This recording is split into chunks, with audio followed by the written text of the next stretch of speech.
نعرف أصحاب شهادات لم يجدوا وظائف ولم يجدوا مرتبات، ونعرف من لا يقرأ ولا يكتب أنعم الله عليهم وصب عليهم من البركات. السر: وأمر أهلك بالصلاة واصطبر عليها لا نسألك رزقا نحن نرزقك. جاء أحدهم إلى أحد الصالحين يشتكي ارتفاع الأسعار والأثمان. قال الصالح: والله ما أبالي لو أن حبة الشعير بدينار، علي أن أعبده كما أمرني وعليه أن يرزقني كما وعدني.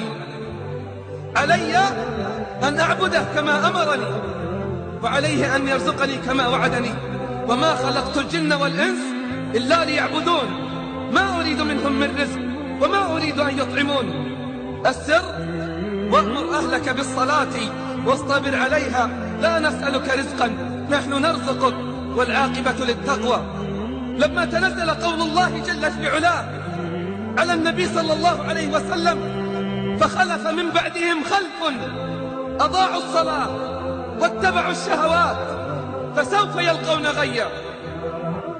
يقول النبي صلى الله عليه وسلم باكيا، يقول: يا جبريل تضيع أمتي الصلاة، يا جبريل تضيع أمتي الصلاة. قال: يا محمد يأتي أقوام من أمتك يبيعون دينهم كله بعرض من الدنيا قليل، فضيعت الصلوات وارتكبت المحرمات، كيف يستقيم الحال وكيف يتربى المجتمع على الفضيلة إن لم يحافظ على الصلوات؟ أليست الصلاة هي التي تنهانا عن الفواحش والمنكرات؟ أليست الصلاة هي التي تنهانا عن الفواحش والمنكرات؟ يكفينا أمرا ربانيا واحدا حتى نعلم عظم قدر الصلاة عند الله. أما يكفيك أن الله افترضها فوق السماوات؟ أما يكفيك أن تعلم من قدر الصلاة وعظم شأنها عند الله أنها فرضت فوق 7 سماوات وهو بالأفق الأعلى؟ ادنا فتدلى فكان قاب قوسين أو أدنى فأوحى إلى عبده ما أوحى. أمره ب50 صلاة فلا زال يخفف عنا حتى جعلت 5 صلوات بأجر 50، 5 صلوات بأجر 50.